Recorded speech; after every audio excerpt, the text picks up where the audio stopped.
Welcome to another episode of Esoterica, the podcast. I'm Chris Schultz. I am Aaron Christian. How are you tonight, Aaron? I'm pretty well. So we have another exciting episode here. I'm going to encourage people right now, if you've managed to find us, to check us out on Spotify and hopefully Apple Podcasts soon. Yep. And Anchor, if you're not already on Anchor right now. We have a page on Facebook, Esoterica the Podcast. We link all our episodes there. Also, we'll have links to our YouTube account for relevant content. So subscribe, and please tell your friends. We need more subscribers. Absolutely. Did you say Instagram? Check out our Instagram as well. Oh, we have an Instagram account now, too, yes. Esoterica_podcast. Please check that out. Follow us on all our social media platforms. But we're not tumbling on Tumblr yet. No. I think that's We're not tweeting on Twitter yet. No, I was debating about that, but what do we tweet? I don't know. So we'll get there. Content is what we are working on. Yeah. And as we get rolling, we also have a group attached to the page on Facebook. Hopefully you'll join that. You can interact directly with us if you've got show ideas or thoughts on what we're talking about. And I hope that today you'll have something to say on some of these points, which we'll get to later on in the episode. Yeah, no spoilers, but it's a controversial episode tonight. It is. So let's start off with a tradition that we sort of inadvertently fell into with our first two shows, where we review a esoteric soda. So today I have purchased for us from Simpson Spring. Simpsons? White Birch Soda.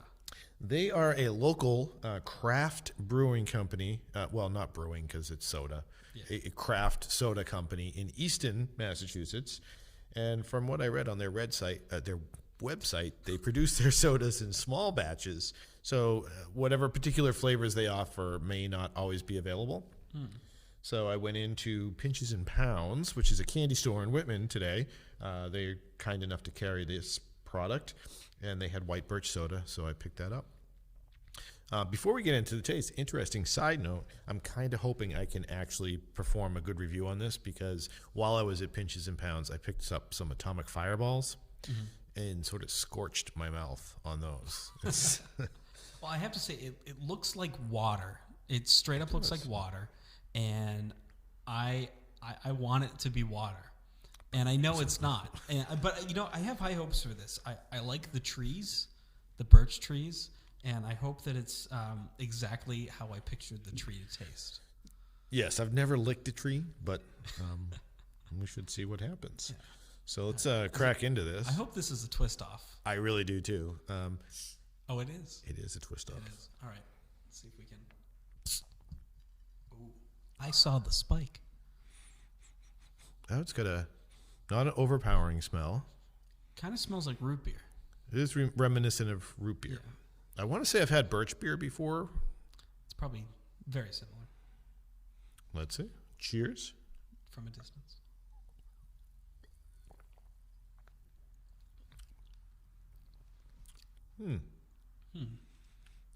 Interesting. Yeah, I don't know why I'm feeling bubblegum with this.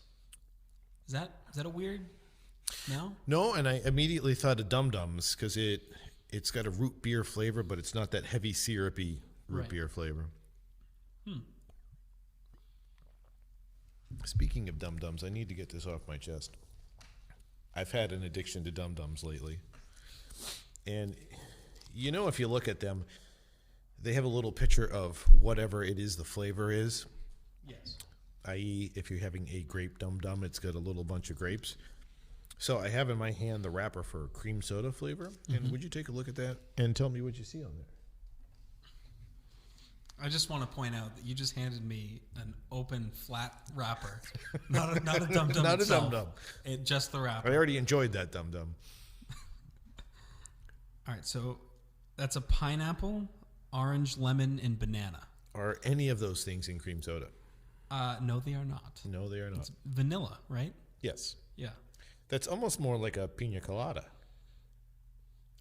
But there's no coconut. Save wraps for stuff? What? That's what it says on the wrapper. Save wraps for stuff. Any particular stuff? I don't think it defines what kind of stuff it is. Oh, that's really odd. So I take issue with that. Yeah, I would too.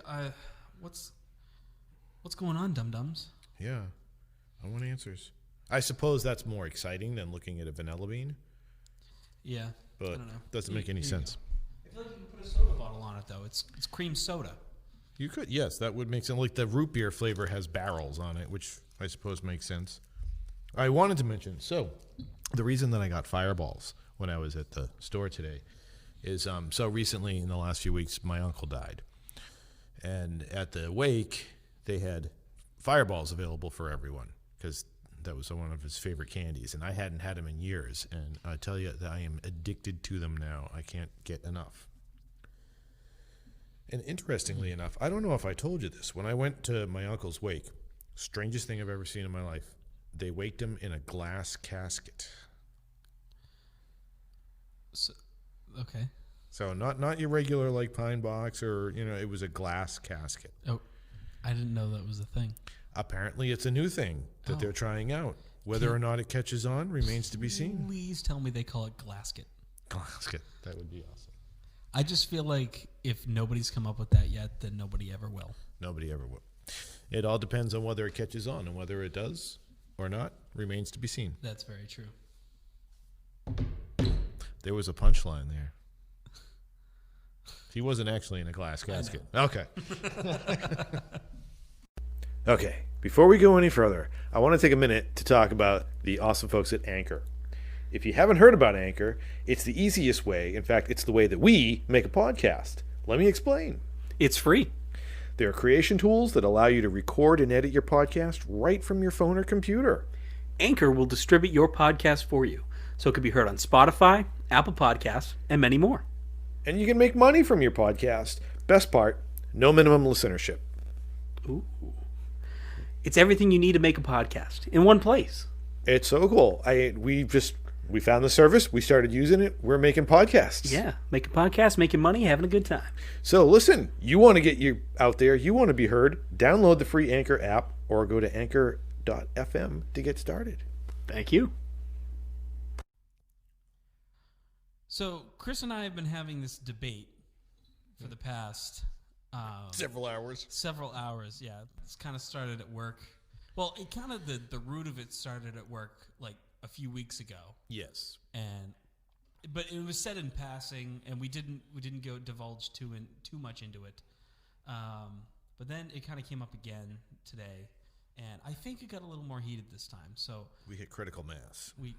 So I think we need to, for once and for all, find an answer to this. So the argument we've been having, that I firmly believe that a Pop-Tart should be considered a calzone. No. Yes. No. Yeah. No. Absolutely. So, in trying to prove my point, because I always need to be right, and in trying to come up with a reason as to why this could be right, because think about it, right? A calzone is just a pizza stuff shoved into a crust, and then it's just baked. So essentially, a Pop-Tart is the same. So in trying to find a way for me to prove my point, I discovered the cube rule. The cube rule. So again, we're not sponsored or anything by the cube rule, but if you go to cuberule.com, it goes into a little bit of detail as to how to define foods that are, different things. Let me give an example. Is a hot dog a sandwich? I would say no. No, exactly. I would also say no because the cube rule says no. It's things like that. So what the cube rule does, to make a little bit more sense, is it defines foods based upon where the starch is located in the food. There's 6 levels to the cube rule. Okay, so we have, where are they? We have level 1, which is toast. Level 2, which is sandwich. Level 3, which is a taco. 4 is sushi. 5 is soup or salad with a bread bowl. And 6 is a calzone. So there's literally a cube, and the highlighted areas are each one of these levels. So to prove my point of the Pop-Tart being a calzone is level 6. The starch completely surrounds the filling, which case it is a calzone. But if I'm not mistaken, the definition of a calzone is something rolled in dough. So there's some rolling action, I think, which separates it from I mean, I'm not going to argue maybe a Pop-Tart's a ravioli. I think I'm more willing to make that concession than just say it's not anything, because let's be honest, if we're just going to make a new category of food every time a new food comes out, I don't think that's fair. So do we know who came up with this cube rule? I have no clue. I've been looking through the website a little bit, and it looks like it started on Twitter. There's a little bit of a story. It says, first we asked, are hot dog sandwiches? Then they have pictures of classic sandwiches, and then a hot dog asking if it's a sandwich. And the state of New York says yes. So it says that, according to a specific bulletin, it says that hot dogs and sausages on buns and rolls are sandwiches. So according to New York is. Yeah, gyros, I noticed, are also apparently fall under sandwich and wraps, which I feel like there's a whole nother argument right there. So it appears that this Twitter person is just some dude or dudette. I don't know the gender of them, but it's just some person who came up with this. Well, and it's followed by, and this just kind of goes in order. It gives a brief history of where this came from. And someone said the point and kind of where the Pop-Tart thing comes out of the hot dog thing. Okay, listen. The sandwich discourse is played out. We need to have a new discussion. Pop-Tarts are a kind of ravioli. Oh, I just said that. Exactly. So Pop-Tarts actually responded to this on their Twitter account, and they go, excuse me, ravioli are a kind of Pop-Tart, which doesn't answer my question. Well, see, I think part of what I'm struggling with there, yes. I mean, a Pop-Tart's a pastry. Let's call a spade a spade. So a toast is a thing, right? And a sandwich is a thing. Things like sushi or calzone or quiche, because that's the other example they give for the bread bowl, those are very specific things with a definition. So changing that from a one type of food to a category, I think I'm having conceptual issues with. You know, honestly, I don't have a problem with making that word into more of a category. Okay. Well, I mean, it's been done. It's a thing that's been done. Like sandwich is actually something, it's the Earl of Sandwich who cut 2 slices of bread, whatever that stupid story is. Yeah. I noticed that they do break it down with some popular examples. Right. So for our listeners, because you don't have the visual in front of you, when we're talking about a cube, it's a 3-dimensional cube. Toast, being one level, is just like, say, the bottom. You have whatever your food item is on top of something. So pizza, sushi, and a slice of pumpkin pie could be considered toast, according to this rule. When we say sushi, we don't mean a sushi roll. It's the layer of rice with the fish on top of it. Yeah, nigiri sushi. I don't know enough about sushi. Exactly. I'm just saying for that purpose. And I feel like at least for pizza and for pumpkin pie, toast does make sense, because it is you are toasting the bottom to an extent. I know there's a specific definition for toasting. I take issue now as we delve into this a little further with the pumpkin pie. They say a whole pumpkin pie would fall under quiche because it's got starch on 5 of 6 sides. Mm-hmm. I don't feel like a single slice of something should be considered a separate entity. Well, I think this whole thing is based upon where the starch is located. So if you take a Pop-Tart, yep, and you cut out the center of the Pop-Tart, you now have a sandwich. Is that what you're saying? If you have a Pop-Tart and you cut like 2 parts down the middle and you have a bisected Pop-Tart, then I think it would be sushi. What, the filling's in the middle and it's got... Yeah, and it's wrapped around still. If you were to slice it in half the long way, then it would be toast. Woo! That's some fancy slicing. And I guess if you were to bisect it so you have a little sliver and then cut off the ends, okay, then you'd have toast. Sandwich. So following this example, the level number 2, sandwich, which is the top and bottom having a starch delivery system. Lasagna is a sandwich, a multi-decker. They have a toast sandwich, which is an interesting concept. Well, it looks in this specific picture, and it says even it was made and photographed by a specific person. It is multiple toasts layered together. Yeah, it's a toast sandwich. Yeah, so if you have a toast sandwich going on, did you just say that? And I just completely jumped over it? Yeah you did. So yeah. And then there's a quesadilla, non-folded. So, but again, I'm taking issue with the quesadilla because the quesadilla, that's a slice of a quesadilla. So it was something else. But if we're saying it's just based strictly on where the Yeah, but starch how falls. do you make a quesadilla? If you don't make a quesadilla by folding it, if you take 2 whole tortillas and put them on top of each other, you are sandwiching something. Okay. By definition, sandwiching something. All right. So then we have a taco, which is Yes. starch on 3 sides. And the examples they give are a hot dog, a sub sandwich, and a slice of pie. So putting aside my argument that a slice is part of a whole, I do take issue with the sub sandwich because it's all in the way that you cut the sub. Most sub rolls are bifurcated. And maybe the cut doesn't go all the way through. It's not really 3 sides. It's just that 2 sides are still attached on one. So I would say that that's a sandwich. But on the other hand, I have seen sub rolls, they cut a wedge into it, in which case it would definitely be a taco. So I say that when I make a sub myself, I'm bifurcating it. So it's a sandwich, cutting right through that sucker. Now, I would argue that I think in most cases, putting a wedge into a sub roll makes the most sense, which is a whole other argument in of itself. But I think that if you want to fit things into there, how many times do you cut a sub and you try to like bend the 2 sides of the bread apart to put the stuff in, and either the sub roll's broken or it just doesn't work. Yeah, then it becomes a sandwich. Exactly. It just becomes a sandwich because you split the bread in half. Yeah. So, regardless, whatever's the proper one, I think a wedge is better. That's not the argument we're having today. No. So then if we move on to sushi, which is 4 sides, you have a falafel wrap, pigs in a blanket, enchilada. Yeah, I have trouble with the pigs in a blanket because there's really no sides. It's a cylinder. But again, it's based on starch. So the roll on the outside Yep. is the sushi roll. Okay. Then there's the quiche, He's just like, okay. which is Okay, 5 I guess. sides. Yeah, I can. So the quiche, they've got cheesecake, soup in a bread bowl, and a falafel pita. So those are all covered on 5 sides, leaving one exposed.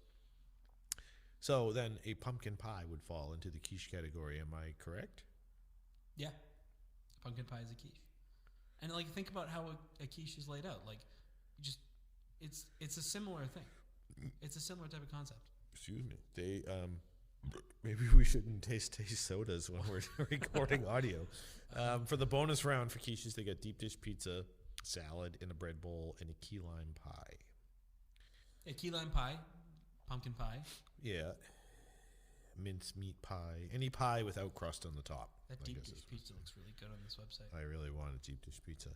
So the final stage is the calzone, which is all 6 sides. You get a burrito, a corn dog, and a pie. The bonus round are dumplings, Pop-Tarts, and Uncrustables. Wow, that's my lunch at work. I- Uncrustables, not everything else. Find it interesting that they don't give a calzone as an example. Well, if you notice for any of these, they haven't given The thing itself. Yes. Yeah. because I feel like that's cheating. Oh, I don't know. I have a lot of problems. There's no scientific basis for this. It's sort of arbitrary. Right, and I like the level 0 they have, which are salads. So you have like steak is a salad. Yep. So is mashed potatoes, fried rice. Now I would argue steak, I guess, is a little weird, but things like poutine, I could argue that's a salad. Yeah, mashed potatoes is a starch. The Yeah, entire thing is a starch. It's a one. It's That should be a toast. toast. It should be It toast. should be toast. I will give you that. But fried rice, poutine, definitely poutine. I think I don't like that they have soup as a wet salad. No. Which brings me to another point. Because now that we've kind of talked about the cube rule for a minute, we have an idea of where starches go and such. And I don't know if we really have a solution to whether Pop-Tart is a calzone or not. But I think we've given the tools and the possibility that we can think about it that way. But talking about cereal, wet salad, apparently, according to the cube rule. Is cereal a soup? No. Absolutely not. Cereal is not a soup. I think it is. I genuinely think it is. Now, I really want to point out that I genuinely believe that we can't just make up categories for things anymore. Like these, we need to just lump these things together. They need to go with something. And I genuinely, cereal is a soup. No. So here's my problem with that on a number of levels. No, it's not a soup. So when you make a soup, there is some sort of, well, it's not magical, but there's chemistry that takes place. and the ingredients that you put into the soup become part of the broth. When you put cereal in milk, unless it's Cocoa Krispies, the cereal is still separate from the milk. The cereal is just the milk is a conveyance to get it into your mouth, to make a counterbalance to the crunchiness. Whereas soup, it's those things. So example I gave today, chicken noodle soup. If you take the ingredients out of chicken noodle soup, what do you call them? The ingredients for chicken noodle soup. Yeah, so if you just have the chicken, what do you call that? The chicken for chicken noodle soup. Aaron doesn't want to play. So chicken noodle soup, yes, and if you just have the noodles, they're noodles. If you take the cereal out of cereal and milk, what do you have? Cereal. It's still cereal. But soup is not soup unless it's all of those things. So I guess what I have as a major issue with that is that you're wrong.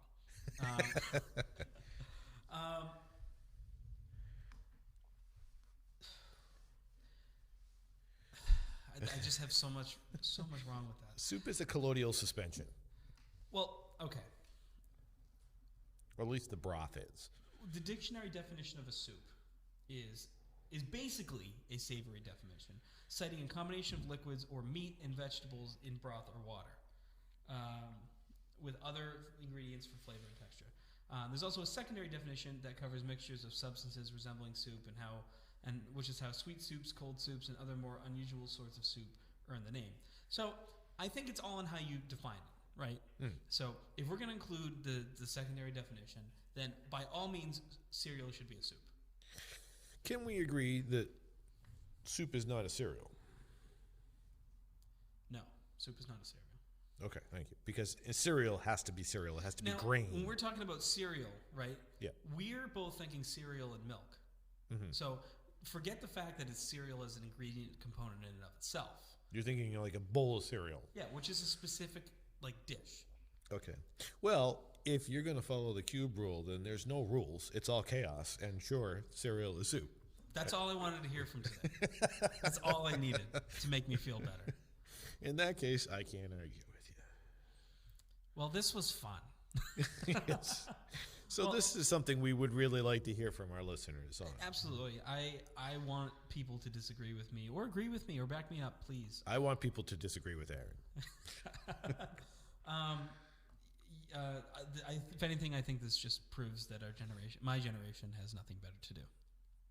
Yeah, well, if you want to go into the whole debate that is, well, I was going to say currently, but I feel like it's kind of passed over, the argument, especially between the millennials and the baby boomers. I'm a Gen X, so I'm not involved. I don't have a horse in the race.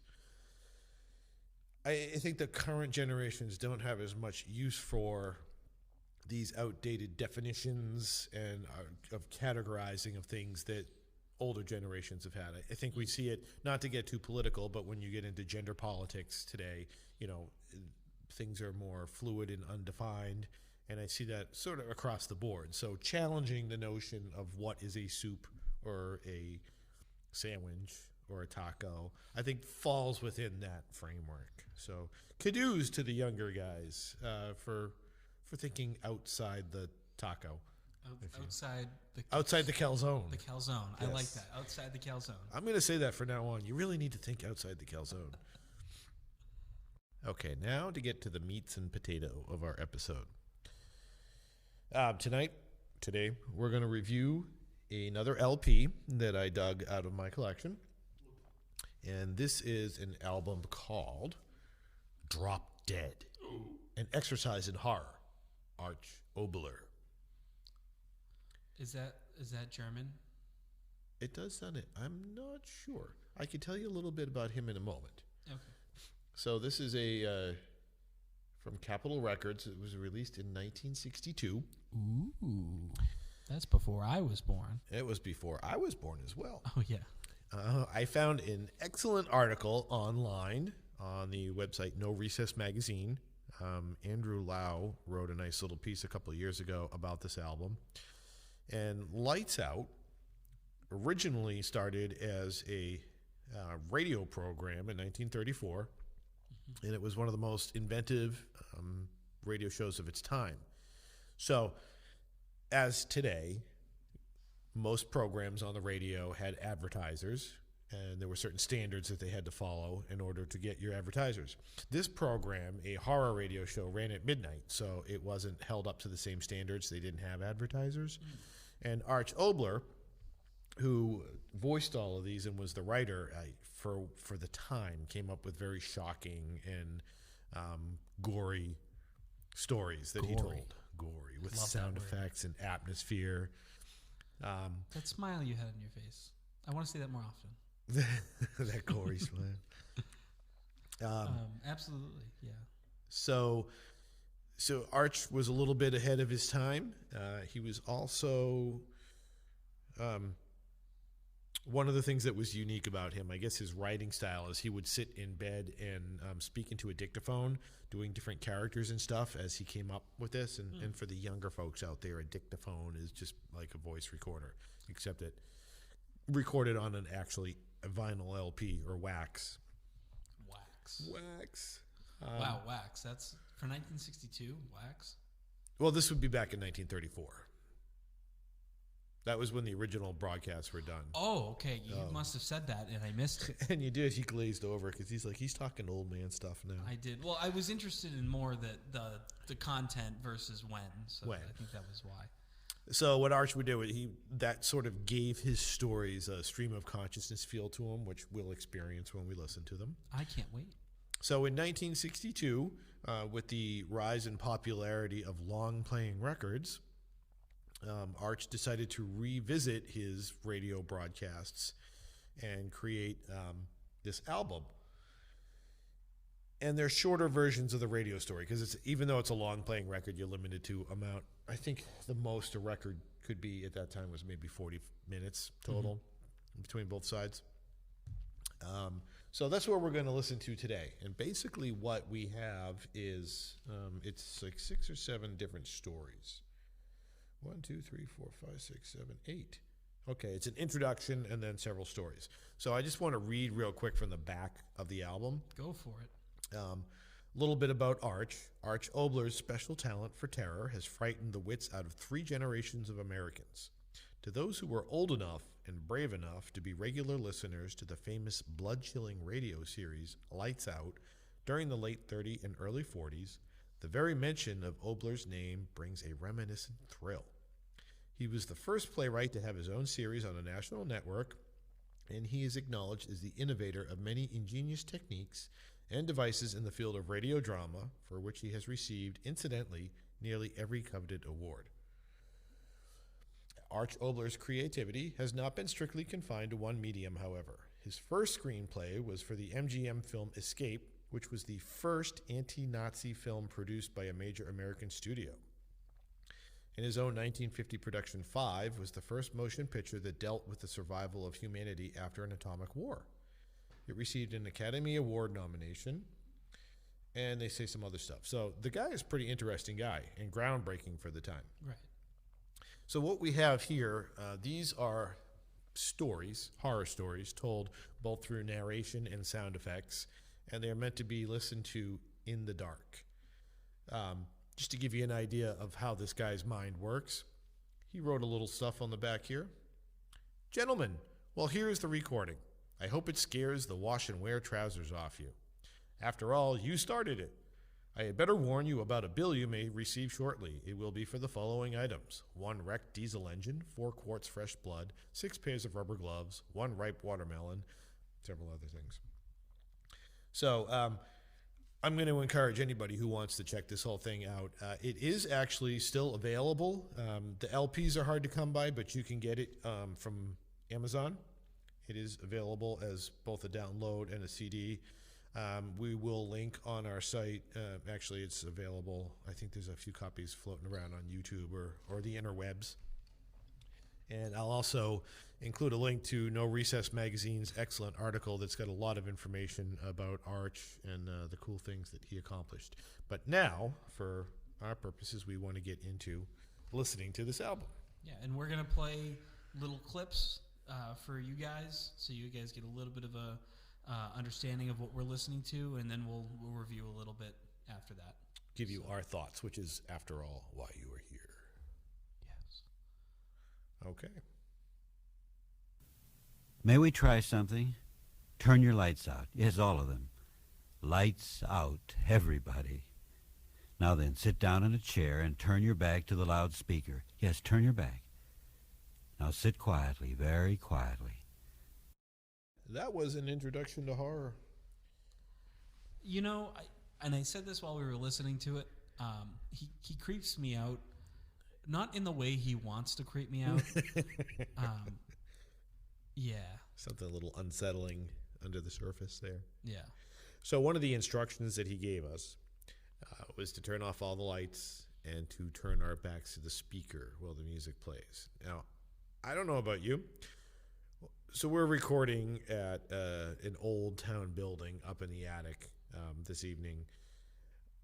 I don't think that we should do that. No, we should not do that. But I feel like I might genuinely become frightened listening to this stuff in that sort of atmosphere. Yeah, in that setting, I will give him a lot of credit. I would probably crap my pants. So my advice to all of our listeners out there is if you decide to follow the link, which you should, to listen to this, please follow Arch's instructions, because I think it'll definitely be worth the experience. And if you get...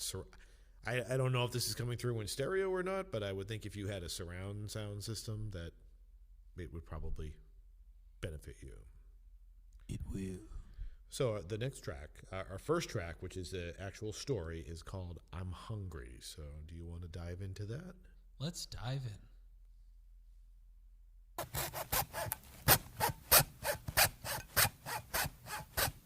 Oh, I know what you're thinking. You think I am psychotic. I'm not psychotic. I'm just hungry. I like to eat brains. So that was I'm Hungry. Wow. Yeah. Yeah. Unlike Jaws of the Shark, that was just completely, just awful. GP. I genuinely believe this would be good with the right setting. Like, even sitting here, I know it's fake. I know we're listening to it on your laptop. But, if we did have the lights out, I would be scared. Yeah, the sound work on this is really good. Like the sighing and stuff. Yeah, very unsettling. If I weren't a Boy Scout, I would like to be a Foley artist. Like, that is, I feel like, a career I would have enjoyed. Just mucking around with sound, making up sound effects. Mucking around with sound. Mucking around. Chris Schultz. So one thing that I failed to mention as we're listening to these tracks is that it appears that each vignette is a different type of horror. So this last one, I'm Hungry, was a movie-type horror. And he mentions, now, granted, this was 1962. He's talking about your sick, psychotic type of movies. Probably thinking of, Psycho or something like that, whereas nowadays it would be Hostel or one of the Saw movies, torture porn. Yeah, we've become a lot more extreme in the 60 years that have passed since Arch recorded this. So that was I'm Hungry. Our next track, a suspense-type horror, is titled Taking Papa Home. And here's a little sneak peek. Permit me now to try you out with one of my own favorite type of horrors. This is a sort that after it starts, pretty soon you just can't stand it and you want it to stop, but it doesn't stop, and when it stops, you're sorry that it stopped. Papa didn't make it home. Papa did not make it home. I think one thing I don't like about that particular one is I kind of knew what was going to happen from the get-go. Well, not from the get-go, but a little bit into it. Yeah, well, he did say in his introduction that this was the type of the horror where it just builds and builds and builds, and I did get that sense. Like, I knew where it was going to go, but it was stressful that it was going there and wasn't going to stop. Yeah. Again, I think if the lights were off, it would be a different story. If I was actually putting myself into that situation, I 100% would understand it. Yeah. Yeah. Not bad. So our next one is The Dark, which is a radio-type horror. So I presume we're going back to the old, 1930s style radio shows. Yes. In the Dark? Is that what the radio show that Arch used to do? Yeah, Lights Out. Lights Out. And in fact, this one clocks in at 8.5 minutes, which appears to be the longest track on here. So that suggests to me that that might be more true to its original format when it was a radio show. Yes. So here is The Dark. And he's been turned inside out. Inside out? Yes, see for yourself. It's a man. But the skin is the inside. The raw flesh is the outside. So I have to say that was a very interesting concept for a track or for like a story. Yes. Sort of Lovecraftian. Yeah, it's interesting, and I have to say, I don't know how I felt about the balloon type of sound in there, but I think it was fitted. Yes. Yeah, I want to say that The Simpsons, on one of their Treehouse of Horrors, they made reference to this. I think it was a fog or a mist that turned people inside out. Yeah. Spoiler alert. Ooh. Well, I'd like to think that you're listening along with us. You should be. Yeah, because don't you want to hear our thoughts after you've thought your thoughts? Yeah. Well, and I have strategically chosen that the bits that we put into this are kind of give you the idea of where this goes. Although I feel like this is hard to explain in a couple seconds. It really is. Yeah, there's a whole narrative here. Yeah, there's a lot of build-up. It's dense. It's dense for eight minutes. It is, but I respect it. I think there's a lot there, and wow, that's all I can say. So our next little ditty is A Day at the Dentist's, which is a comedy type horror. Shorter, 3 minutes 43 seconds. So let's see what they got for us. Let's take a peek. Say, are you sure it's painless, Doctor? It's funny me saying that, but here I used to play football and wrestle, but there's one thing I sure can't stand is a little pain. You know, drilling and things like that. Oh, no. No pain. Well, the straps. Why are you strapping me in? Well, I didn't laugh out loud on that one, but Yeah, I wasn't sure where the comedy was. It was sort of dark humor. I would. Yeah, absolutely. I will agree with that. I liked it, though. I did like that. Yeah, I did. Yeah, I mean, as much as you can like scary things. Yeah. Well, you would hope that if somebody picked up this album that they like scary things, or they're just torturing their children. Dad.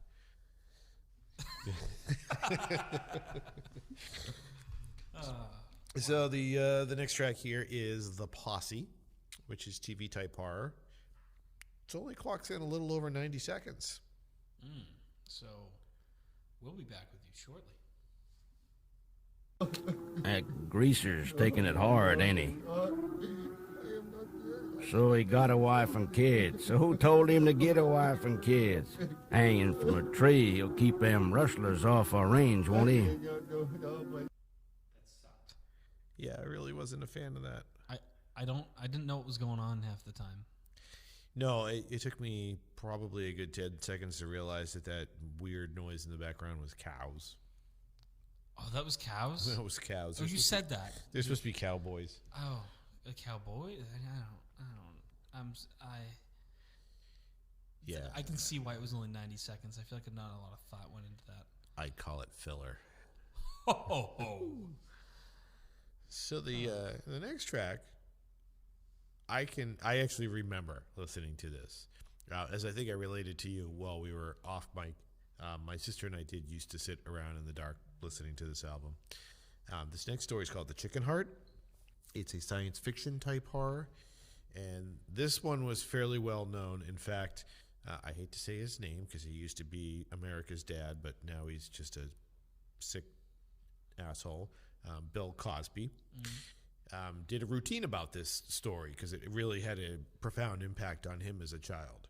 And he used to tell it so often in his routines that a lot of people think the story actually originated from him.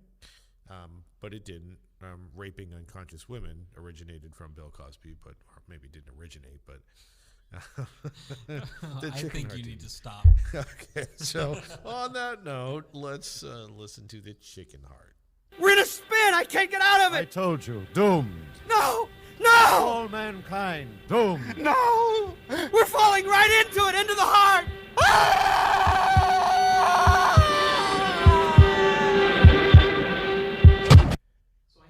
to Arch again. I think it's a really interesting concept. Yeah, I found one issue I had with it. I think it's been this sort of science fiction scenario has been parried enough times that I find a hard time taking it seriously because I think of all the funny things, like Mystery Science Theater. If you've ever seen that, I feel like that would be in an episode of that. But it's good stuff. Yeah, absolutely. And apparently, Stephen King has talked about that particular story in writings that he's done about writing. And as I mentioned before, somebody liked to include it in his routine. Apparently, it was an episode of The Fat Albert Show as well. Okay. Hey. I'm too white to do that. So that was the chicken fat, which brings us to the last track. The ultimate in horror. What is it called? The Laughing Man. The Laughing Man. That's dumb. Not the guffawing man. I have the waveforms on my computer right now, and that spiked when I did that. All right, so here's a little sneak peek at the Laughing Man. First, the book said that the men of that past civilization fought about the land. You don't understand what I mean? The world, they fought each other, maimed each other, bled each other over who owned what piece of the world. Did you ever hear such nonsense? So that was the ultimate in horror. Wasn't scary in the traditional sense of being scary. No, it's scary in terms of what we could do to ourselves. Yeah. High concept horror. Existential horror. Yeah. And I think in terms of today, that's something that we as a society talk about to scare people into believing what we want them to believe. You know what I mean? For example, if someone believes that global warming is real or whatever, and whatever your view is on that, not here to have that argument. Look at what we're going to do to ourselves. Look at the future. And I think that that's a way that some people try to scare people into thinking one way or the other, instead of actually looking at facts. Some people do that, I guess is what I'm getting at. I think what's interesting, too, is looking at this in a historical perspective. In 1962, that was right around the Cuban Missile Crisis. Yep. The Cold War was at its height. Nuclear war was an actual imminent threat.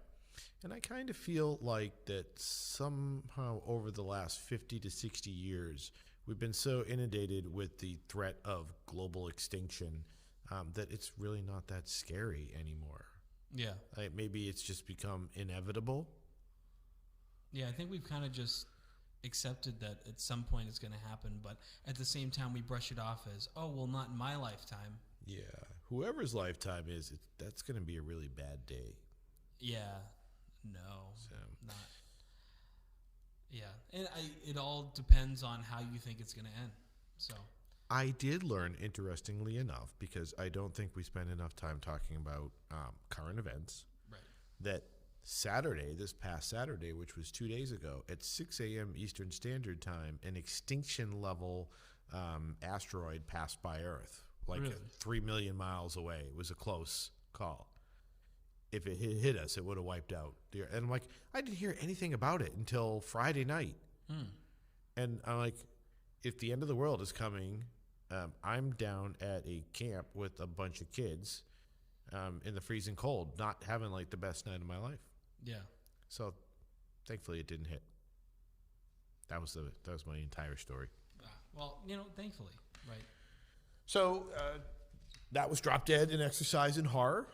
What'd you think? Well, I enjoyed it. I think if you sat there, if we're in 1962 and this is what we have for entertainment in terms of horror, because you can't get to the movies or whatever, I think it did a great job. And again, I think to what I've been saying this whole episode, if we've been sitting in the dark with the light, light shut off is the dark, obviously, and your back's towards the speakers, I absolutely think that I would be scared out of my mind. Maybe not for some of them, definitely for a few of them. So, I could definitely picture like lying in front of the radio, like back in the days when there was no TV or anything, and just having these images play out in my head, and it would have been an exercise in horror. So I'm not willing to concede yet. I still think that a Pop-Tart is a calzone. You know, I think I could accept that a Pop-Tart is possibly a ravioli, but I'm not gonna say it's a calzone. I'll agree to disagree on this. I think we're gonna have to. Well, Drop Dead, I thoroughly enjoyed that. I know we just reviewed that. I don't need to go over again, but I enjoyed it. I think it was good. Yeah, that was fun. Yeah, I mean, Jaws of the Shark was enjoyable in an ironic sort of way, but I actually did enjoy listening to that. Yeah, and we definitely want to hear from you to know if you feel that us reviewing it this way with little sound clips and us reviewing it afterwards, is that preferable over what we did before? So let us know. Reach out to us on our various media. Yeah, you're kind enough to listen to us. We would like to return the favor and listen to you, although we don't want to listen to you for 45 minutes, but please share your thoughts. Again, you can follow our podcast on Anchor or Spotify as our two current ones. We are also on Facebook, Esoterica the Podcast. Yeah. Instagram, Esoterica_podcast. Please like us and please share us with your friends. Or your enemies. Yeah, and if you don't have friends, just share us anywhere. Right. Yes. We'll help you get friends. You become part of the Esoterica family. Yes. We gotta come up with a name for people part of our family. The Esoterics. We'll the work Eclectic on it. Esoterics. Yeah, we'll work on that. We will have something in the future. Give us some feedback or we'll come up with a title for it. Yeah. So join our conversations. Talk to us. Give us some ideas for future episodes, and we'll be happy to talk to you. So just one quick on our way out. We're already planning on our next episode, and I think we're going to try some music next time, an actual album with music, with songs on it. So anybody from the Boston area, I have this vinyl called The Sound Museum Presents Use of the Headlock Dummy, Exercise Number 1, a band collection. Appears to be from 1988, a collection of local Boston bands that must have been recording at the Sound Museum and donated a track to this effort. So that should be interesting. Absolutely. I'm very interested. I've never listened to it. I've owned this for, actually, it looks like my stepfather owned it because it was autographed to him. I have it. Have had it for since 1988 and never listened to it, so it'll be fun. So it'll be new for the both of us. Well, and we're still working on a good outro line, which we haven't developed yet. So good night, God bless, and we'll catch you on the flip side. Yeah, thank you for listening, and we will be with you next Wednesday on Esoterica Podcast.